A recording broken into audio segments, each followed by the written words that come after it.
Hi friends, welcome to the Bible Project Daily Podcast. And today we launch off on our new season, Season 15, working through the book of Deuteronomy. Today is just a short introductory episode where I'll be giving you an overview of the book before launching off on some main studies together. Thank you for being with me. I hope you found the bonus episodes I posted in the interim whilst preparing for this series in Deuteronomy. I hope you find them interesting and enlightening. And maybe if you're interested in that sort of material that I've done during the bonus episode, Patreon's the place where you'll find I do that. Patreon's the place where I'm trying to build a community of people who want a deeper insight into not just the main Bible studies that I do online, the Bible Project Daily Podcast and my monthly History of the Church podcast, but also all the stuff I'm doing regularly in the secular world, my preaching in local churches if it's recorded, and I also put on there either my preparation or reworkings of talks I've given in secular environments. I regularly attend a philosophical society. I also attend a psychology study group where we come together and discuss a classic book of psychology. And sometimes if we have a volunteer each week to actually lead that discussion and do a presentation on the work. And sometimes, about once every 2 or 3 months, I get the opportunity to present my view or analysis of these texts from a Christian perspective. So all that sort of stuff I'm doing in the rest of my life, I post over there as 3 bonus episodes, exclusively Patreon members. And then later on they appear sometimes in the interim phases between the main seasons of the Bible Project Daily Podcast. Now you can follow me on Patreon for free. You don't have to subscribe to one of the subscription tiers, although those tiers are the way in which people who want to can support this ministry and enable this ministry to be free across all the world and all the major podcast platforms. This is now my main call to ministry and my only source of regular income. So I'm really grateful for those who do it. But please note, you do not have to subscribe to a subscription level. There's just an opportunity to do that if you want.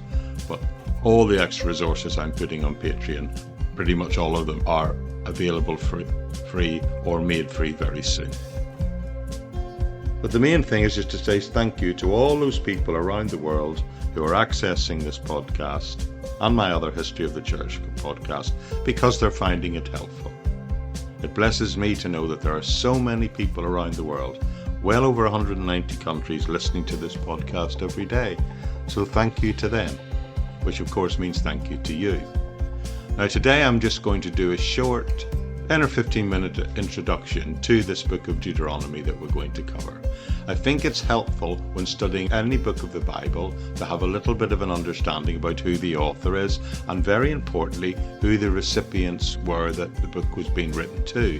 That enables us to put a context and interpretation across the whole book. Also, of course, we need to have an insight into what the key message the author is trying to get apart. And that's what I'm going to do today. I'm going to try and look at those main issues. Who the author was, who the recipients were of this message, and what that message was. And I'll also at the end give you a little bit of a breakdown of the structure of the book. And from that, I hope we can get an insight into the purpose, the reason Moses wrote this book, what he wants us to get out of it. So that's the plan today. It should only take about 10 minutes from here, and then we launch off tomorrow, covering the first chapter of this book and thinking about the incredible faithfulness of God to those who are obedient to God. Thanks for being with me today.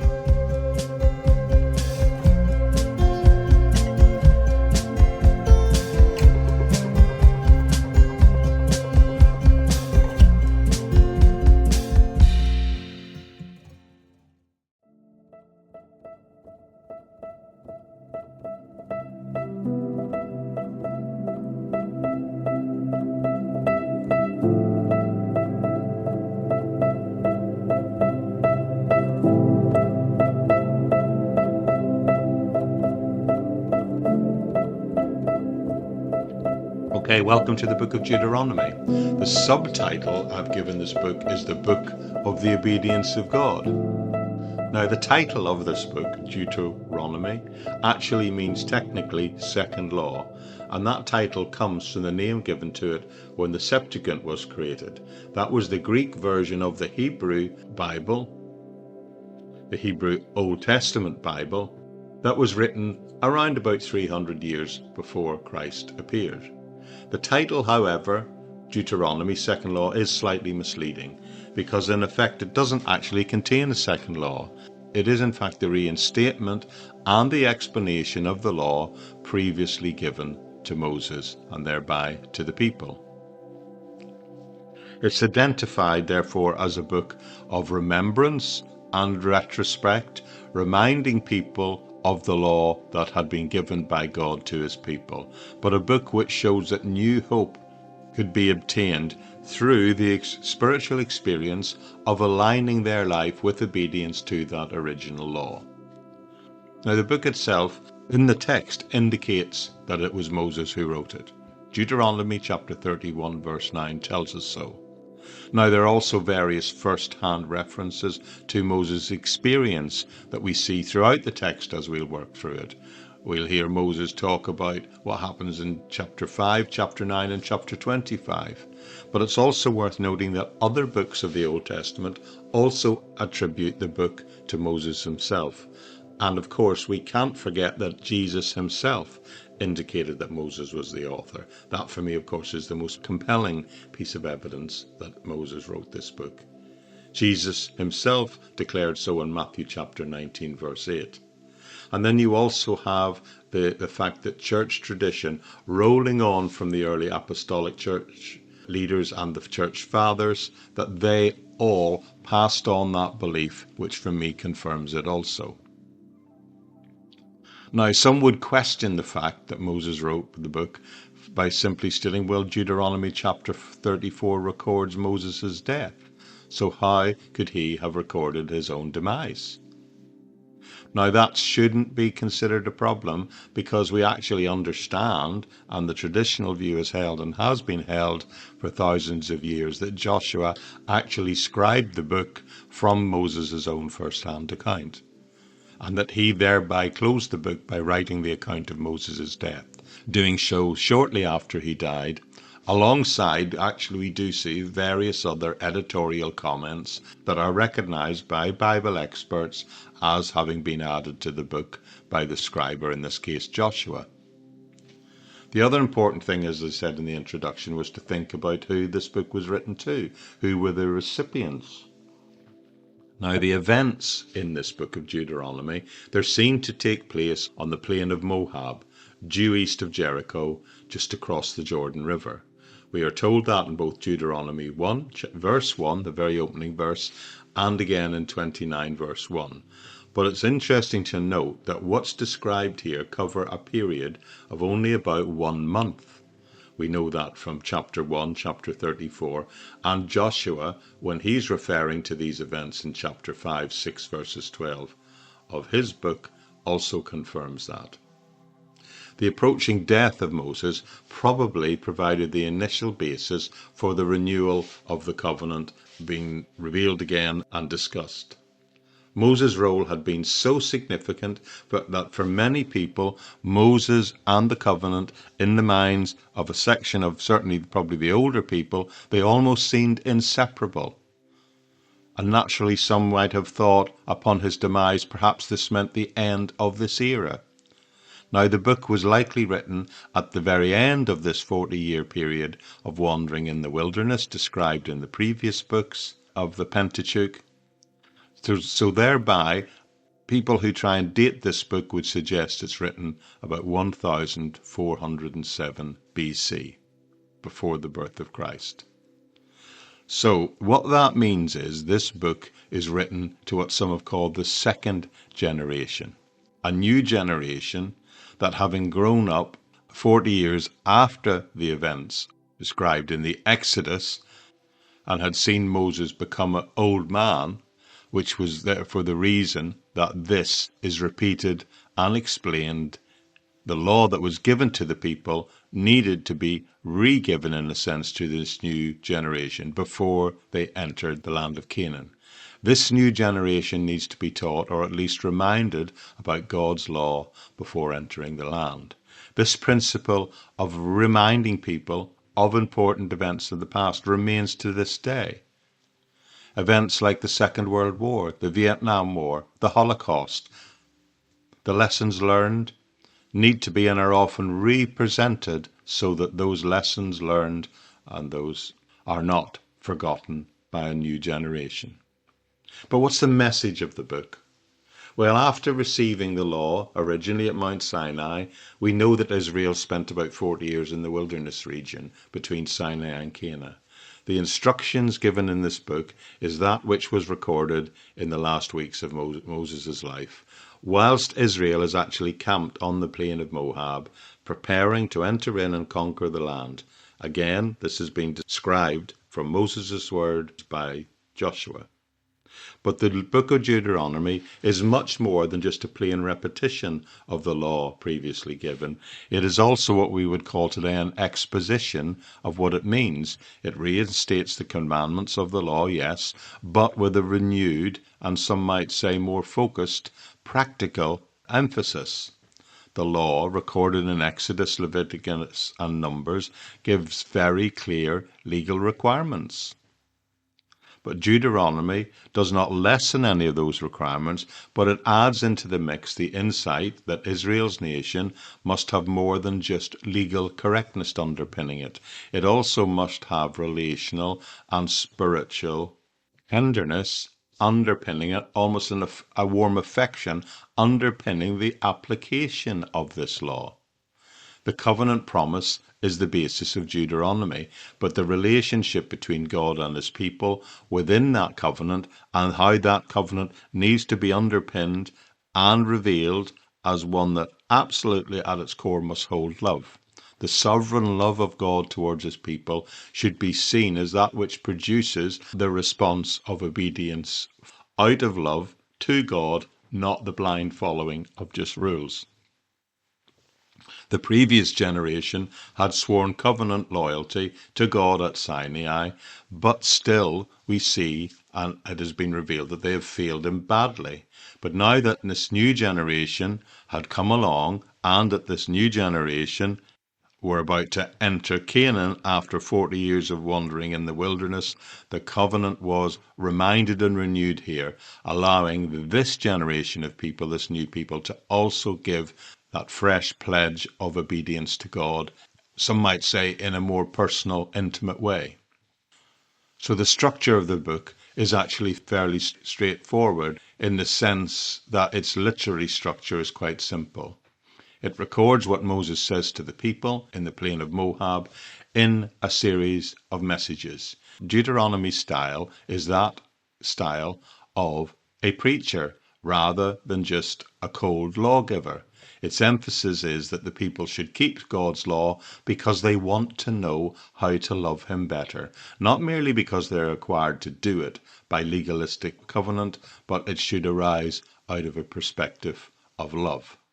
So a common view of Deuteronomy is that it is simply the recording of a series of sermons.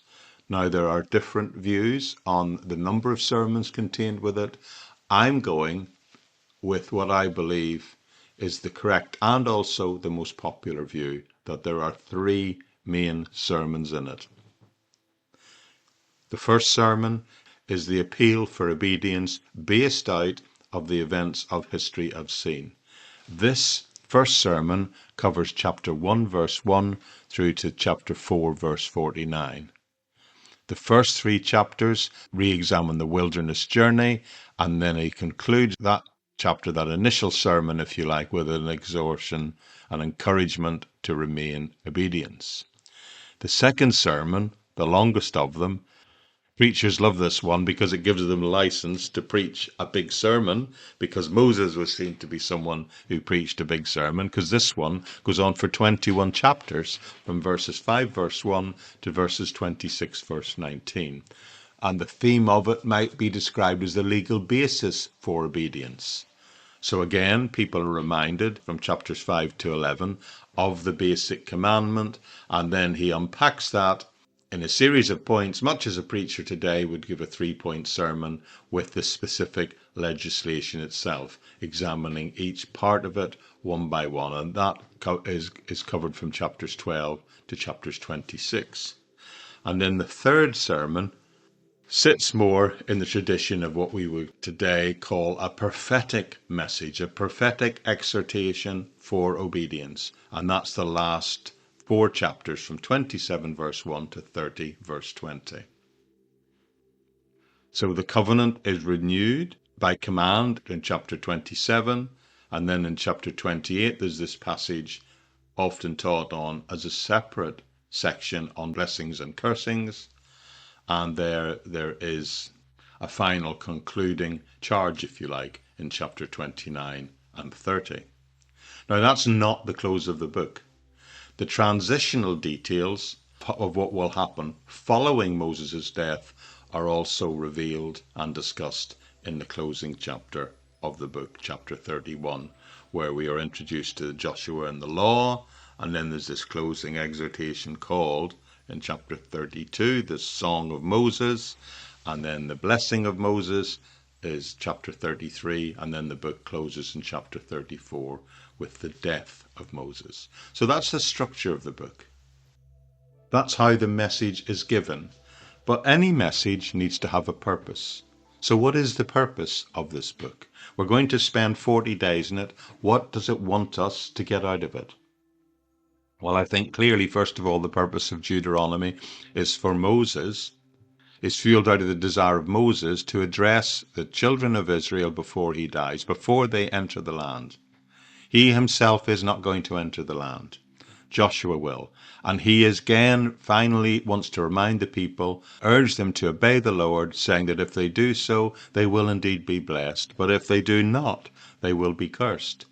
And he also needs to, as I said at the end of the book, communicate the transitional arrangements involving Joshua before he died. Otherwise, some might make the mistake of believing that the promise was only for that generation and shouldn't continue.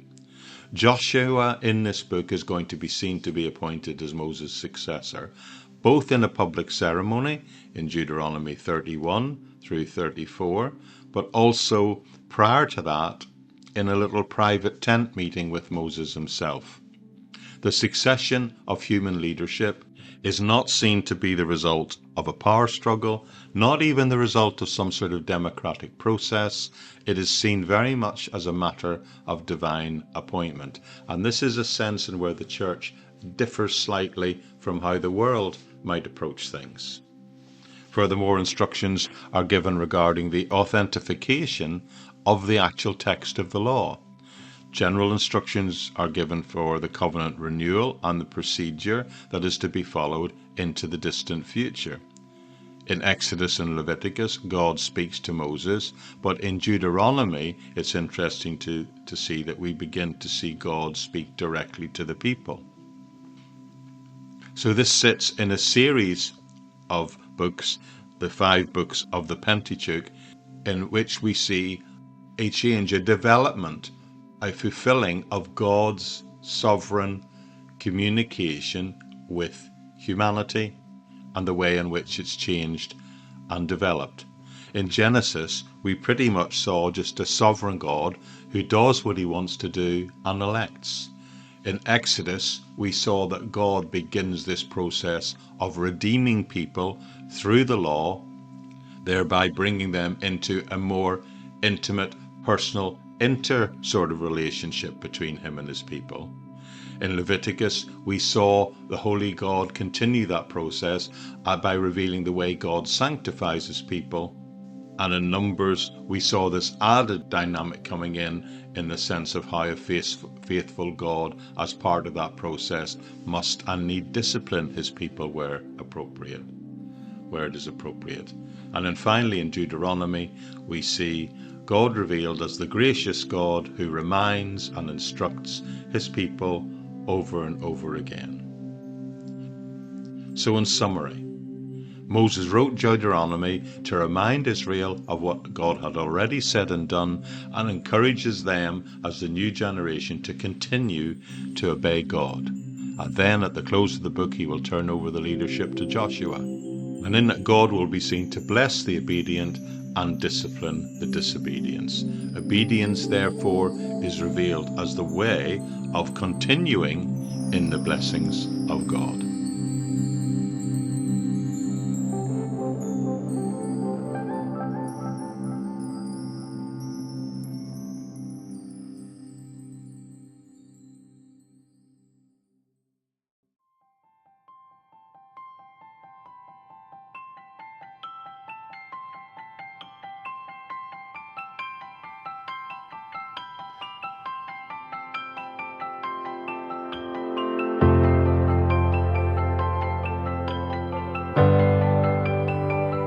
Okay, that's it. So we're going to launch off tomorrow, and we're going to look at the first chapter of Deuteronomy, where we will consider the incredible faithfulness of God. Thank you for being with me. Thank you for being part of this journey. We're going to spend a month or so now in the Old Testament. The pattern is, if you don't know it, to do alternate Old and New Testament books. That way we get the balance, and you're not waiting for years and years before we were introduced to Jesus. So we'll be doing Deuteronomy, and then we'll be going back into the New Testament again to consider a book I'm really excited about, because I've not actually studied it within depth before. I've actually preached through expositionally probably only less than a third of it in my life. So I'm really looking forward to getting to passages that, although I've read before, I've never really studied before in such depth as I felt it could teach on them. So I'm glad you're here, and you're glad you're going to be part of this journey with me through this book of Deuteronomy and see what it reveals, and as we continue our journey together, I trust, through the whole Bible, chapter by chapter, verse by verse. So that's it today. Bye-bye for now from the Bible Project Daily Podcast. Bye-bye for now.